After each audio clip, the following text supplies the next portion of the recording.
Circle of Trades. We're on location. Yes. Where the heck are we? Counts Bluffs, Iowa. Well, I know that.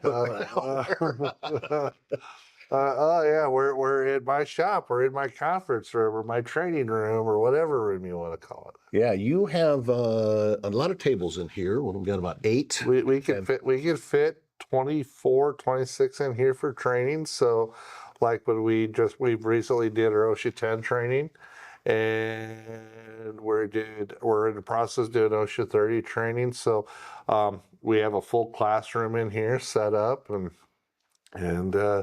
yeah, it's actually, when we took this over, this was something we've always wanted to have. So, we got the TV over there, so we can do some videos. And this is kind of I don't know if I want to say fun place, because sometimes I get to come in here and chew on people a little bit, but all in all, it's this is a good place for us to be able to do have meetings and trainings, and we'll have, when we have cookouts and different stuff here, we'll have it here. So it's a good thing. Yeah, it looks like it's a very versatile space. You do an OSHA training. Is that like a universal thing that everybody's supposed to be doing that? Yeah. Well, yeah, you should. I mean, here's the deal with construction trades, and I'm embarrassed to admit this. I was the assumption most of my people had OSHA 10. At least OSHA 10, because OSHA 10 is basically your basic construction ladders, helmet safety, your hard hat safety, reflective, like your safety orange and safety yellow, and then with reflective and stuff, which is kind of interesting standards, try to get hurt, because, you don't want anybody to get hurt on a job site. So, we partnered with ABC of Iowa, and ABC of Iowa has been a good partner for us to work with, and so to do some of our trainings. So, we've done OSHA 10. We're in the process of doing OSHA 30. I'm redoing it. Me and Hayden both have had ours, but we're redoing it so it's current. We're always dealing with safety and training. I mean, we've had safety training that we've dealt with. We've had, CPR, stop the bleed. With Marty and his crew at Rescue Responders 130, that was good. He brought in a pork butt for the stop the bleed. I ended up cooking that. That was pretty good. Marty knows the crowd he's playing. Yeah. You know what? Marty was great, actually. And he came in and he made, CPR can be, but he made it fun, you never know what's going to happen on job sites. So, like this week in particular, obviously, it's it's June 30th. It finally feels like summer. It's supposed to hit 104. It is humid out today. Yeah. You walk out at 7 o'clock this morning and you're already sticking. It's like, it's hot. Days like today, heat stroke, heat exhaustion, drinking lots of fluids. I mean, we keep Gatorade water here, and actually, it's the Gatorade base. It's not a Pedialyte, but it's like their version of Pedialyte. Mm-hmm. So we've started stocking that for our guys now, and so we got an ice machine in here so they can come get the fluids and drinks or whatever. I'm like, well, mix.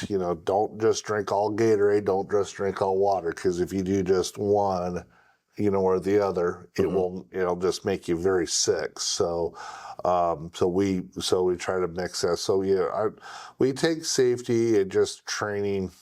Like I said, it's always, some people are like, you don't need to do that. Yeah, until the one time that you don't, and then you wish, we did that.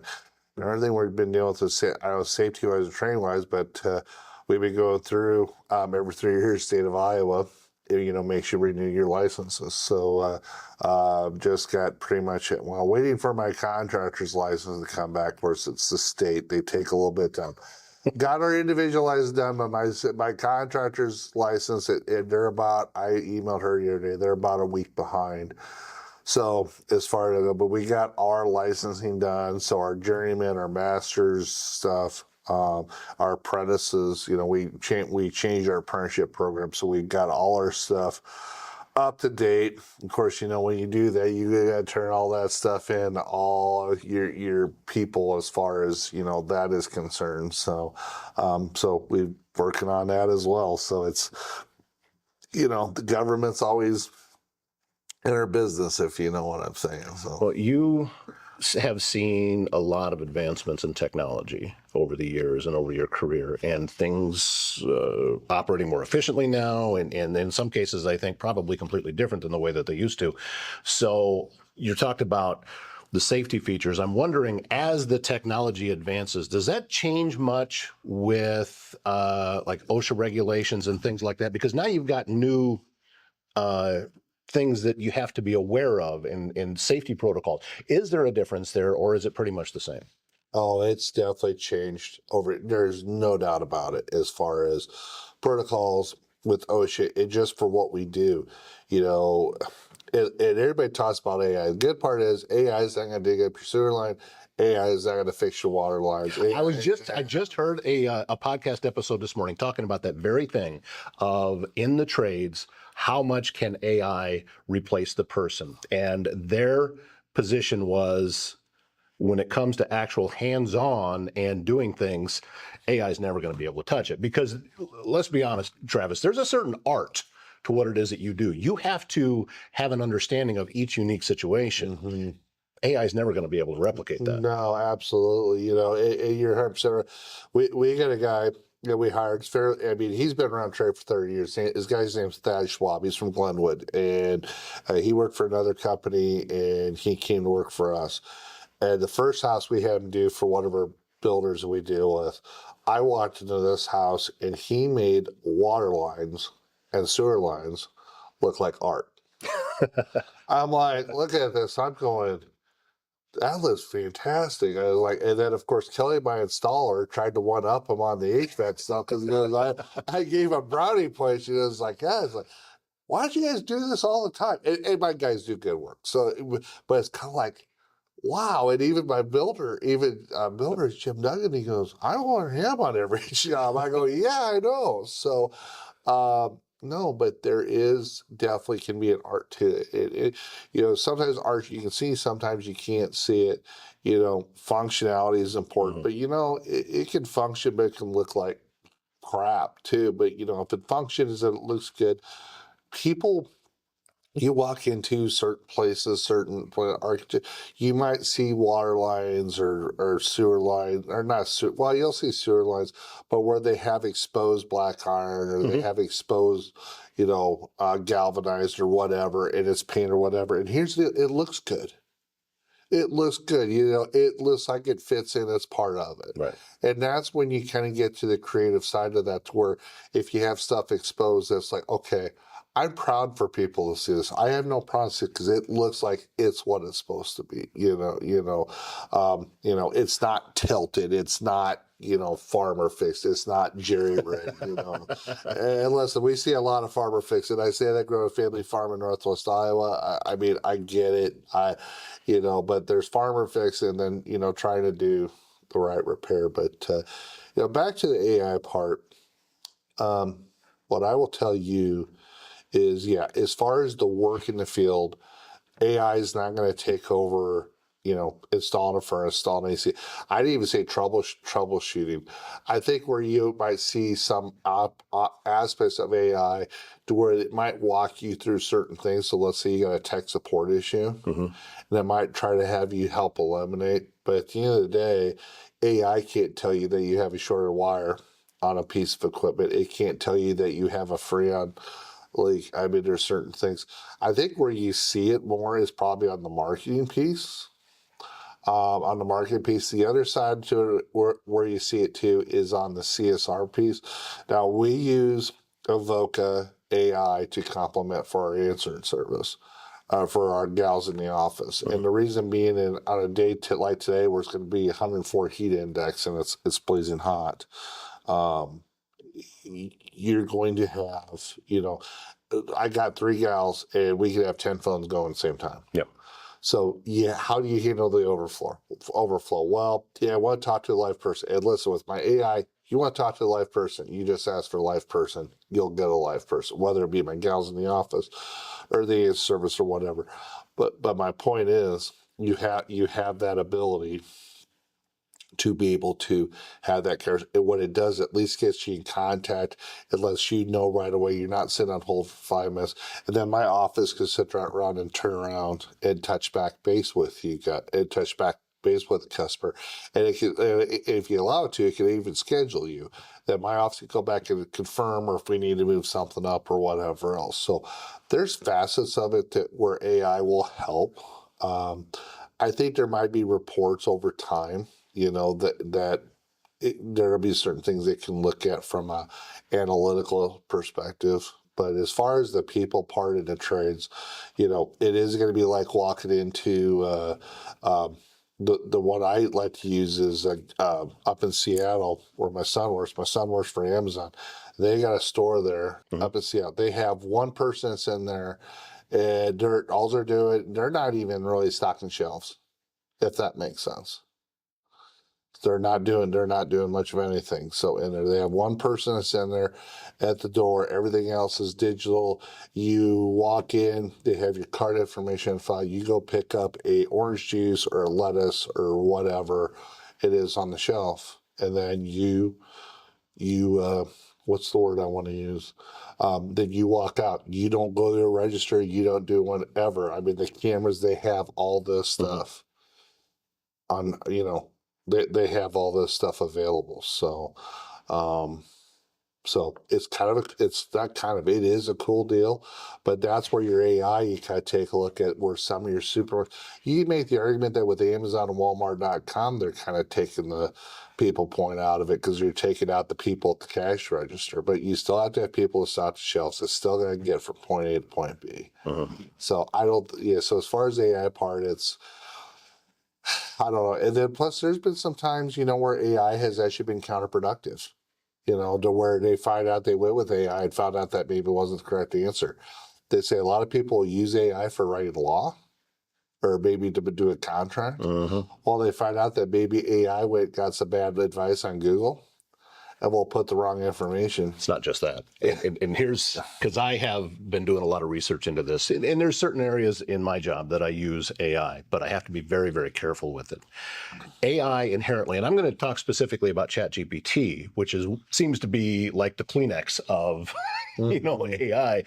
They have something inherently built into the system that they call comfortable conversation. And what that means is that it is designed to want to communicate with you in a way that feels like it is anticipating the next thing that you want to hear and the next answer that you want. So it will continue down that road, even though you didn't ask it to, and state things as facts, even though it's making assumptions.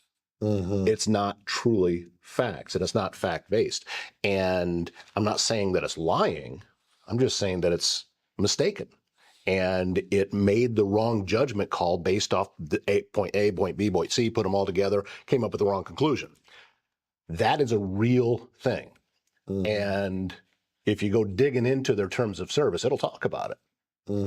But most people think that if it says something, it's like Google, and it is telling you the absolute truth. Well, X does that. I've seen it to where, I honestly, Facebook's got to be such a point to me. I don't like Facebook a whole lot because all it is commercials. It's all it is. So, if you're listening to Mr. Facebook, it's like to a point. I've gone to other platforms because I don't want the commercials all the time. But X is notorious for that. I've seen that to where if you like ideology or you like certain things or whatever, it'll continue to point you in that direction. And maybe you don't want to see that. But listen, I got this little black device that's here right now. It's probably hearing every word that I'm saying. It is. Yeah. And so it's like, I don't always want to see that.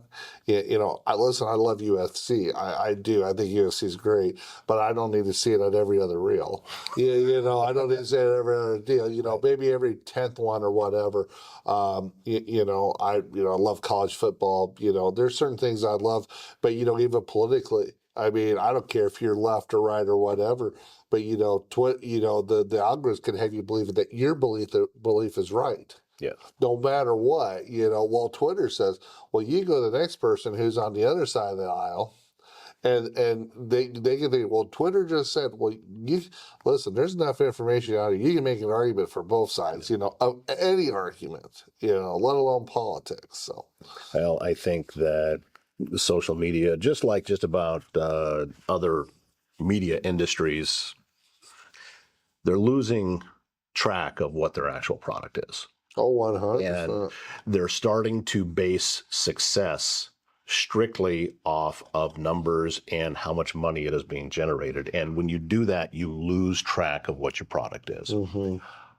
For me personally, I look at my success at generating revenue as a metric that tells me whether my product is being successful or not. The adjustment shouldn't be made to raise more revenue. It has to be in the product. You, just like everybody else, they don't want to hear nothing but advertising. It's why on my shows, I have a limit to how many advertisers that I will have on a show, because after a while, it just becomes, it's too much. And with the recent layoff of iHeart and everything else, I just did a show on it that, talked about they're on the wrong path, and they are completely misunderstanding what their product always was. I think they're on their way to being broke, going broke as far as iHeart goes. Well, that particular branch of the industry, yes. Now, their podcast division, I think, is doing very well because that is the future. Mm-hmm. Their radio division, though, cannot succeed. Well, if you take a look at it, I'm a huge Iowa sports guy, so I listen to your show. I do podcast. I can't say I can't remember the last time I've listened to the AM or FM side of the radio. Mm-hmm. I really can't. So, I usually have YouTube on. I'll play, I'll watch your show, or I'll do like the Morning Rush with Travis Justice or Ross Peterson, or there's some other shows that they've had. Iowa Everywhere does some podcasts, they listen to that are Iowa guys that are covering Iowa State stuff that's going on in the state of Iowa. Of course, a lot of them like to make fun of Nebraska too. Of course, I like to make fun of Nebraska, but actually, no, it's kind of funny. But yeah, and all just that they're taking periods to where they've been the sound pieces or mouths have been the sound of whatever that community is, and iHeart saying, no, we don't need it. We're going to do a syndicated show out of Los Angeles or whatever, and we're just going to cover the Lakers and the Rams, and that's going to be your sports talk because that's what everybody wants to hear. Or maybe that goes away altogether as well. I think people want to be entertained. People want to listen. People want to learn. Sometimes people want to listen to music. Hey, I got YouTube music. I get it. So, my music's probably older than a lot of people's. Still to this day, there is something inside of traditional broadcasting that is called issues and concerns, and they are required by law from the FCC in order to serve the communities in which they are in. Mm-hmm. They are required to do that. And anybody can go into any media outlet, radio or television, and ask to see their public file on issues and concerns. And they are required to make quarterly reports saying what it is and how it is they're serving the community. Here's the story. Here's specifically what we did. And they have to have 10 of them in there every quarter. Now, you've got some guy sitting in a studio that may just be in his walk-in closet. Who the heck knows where he's at? And he is on 50 different radio stations at the same time, being fed a script of what to say for that specific radio station. Well, if I am talking about, let's say I'm talking about Grand Island, Nebraska, where I don't live. Yeah, I know. I have no experience there other than driving through it on the interstate. Yeah. And I talk specifically about something going on in Grand Island. Is there any heart attached to that? Is there any emotional connection to that? Because I don't live there. That's the problem, and that's what they don't see. And it is a form of AI that they're using to be able to produce different radio shows because they think that the radio itself is the product, and it's not. It's serving the community. That is the product. I'm getting off topic. No, Here, but still, I like to say that because I think with what you're doing, with what you're doing with your podcast stuff and what you've tried to set up and build, you take a look at someone like Chris Williams who did the Iowa Everywhere, and he's got his shows that he does that are on it, and people want local content. That's the thing that you bring to Council Bluffs and to the community deal. It's local content, and the nice part, unlike me who doesn't know how to shut his mouth. Yeah, I won't get into politics today. I will not go there. Oh, I could, but you ask the questions, but you spend it and you let the people decide. Unlike me, I gave you my opinion whether you like it or not. So well, you are the people. You're among the people. I mean, I have you on the show not because I'm trying to get you to feed into my opinion. I have you on the show because I want to hear what you have to say. And you, just like any other resident of this area, should have a voice. And okay, here is my opinion. You can agree with me. You can not agree with me. I know you're a big believer in that you don't care whether somebody agrees with you or not. But, you also care that, hey, this is what I believe and why I believe it. And I think this forum where we're sitting right now, or with the shows that I do, it's a great forum for that. It's a great platform for it. I mean, we don't agree on everything. I mean, I think the Falcons suck. You love the Falcons, and even your brother agrees with me. Yeah, my brother's not much of a sports fan. My brother's favorite show is Cole the Corn Guy on YouTube, and he's a middle part of Iowa farm kid. So that's his favorite show. So yeah, he's just not much of a sports guy. But anyway. Yeah, that was a good time having him in town. Yeah. I haven't seen him for quite a few years. This guy over here got married. Les said, they signed the marriage papers. Marriage, like, of course, he had it in a park out in the middle of nowhere. So you had it. I'm like, where is this at? My wife's got a truck. Where's it? Do you know anything about this? Oh yeah, it's down the hill over yonder. I'm like, yep. So we got to go on a hike. So it wasn't much of a hike. Yeah. It wasn't so bad, but it was really nice. I mean, I thought that. Top to bottom, everything about it just went very well. Food was good. Food was good. I don't know who made the pies. I take a cherry pie home and I finished that bad boy off last time. And so whoever it is that at the lodge that I know is a friend, family member, I don't know her name, but she might want to think about baking some of them, more of them pies. Well, I was taught. The caterer did ask me, he said, who did that, because I'd like to partner with her. Oh. And because, because we had Dwayne's Catering took care of that. By the way, I highly recommend. And all the beans were what he did to green beans was, I didn't have any clue that could happen. But he doesn't really have dessert. He said he does have peach cobbler, but all in all, he doesn't have dessert, and he needs it because a lot of people are asking for it. So I reached out to her. Her name's Nicole, and I reached out to her and I said, hey, true story here. The caterer wants to know if you'd be interested in talking about doing this professionally even more. And she said, yeah, give me my number. Yeah, so, I like I said, I want a pecan pie or pecan pie. Huh? Yeah. Pecan is Georgia, pecan is Midwest. Yeah. Either way, those things are way too rich for me. Oh, I love them. Put a little bit of whipped cream or ice cream on it. Heck yeah. I don't have this figure for no reason.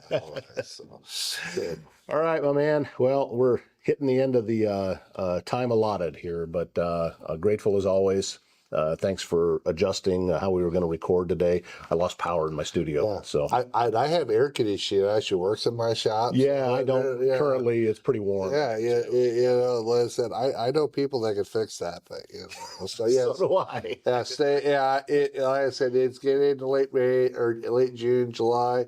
Obviously, busy time of year. Keep filters clean, keep coils clean. You can always do some maintenance on your own, but if it breaks, you know how to get a hold of us. So anytime. So Yep. Air Serv Heating and Air Conditioning for your HVAC side, and Waldstein Plumbing for anything that has to do with water and sewage moving through the ground. there you go. So there we go. Thanks for watching this episode of The Circle of Trades. Back soon with another.